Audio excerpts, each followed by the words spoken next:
வெண்பருத்தி நூலெடுத்து வாய் வெடிச்ச பூவெடுத்து நான் அணிஞ்சிட தொடுத்து வச்ச நடினமான மாலை இது.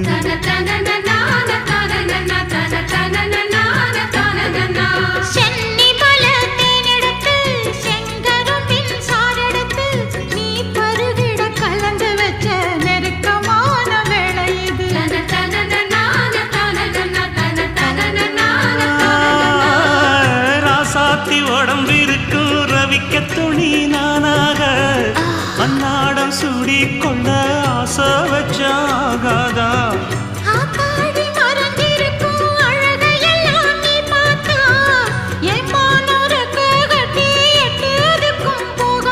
அடிச்சி சக்கரையே எட்டி நீயும் நிக்கிறியே நான் ஏங்கி ஏங்கி பார்க்கிற போறாங்க பண்ணுறியே.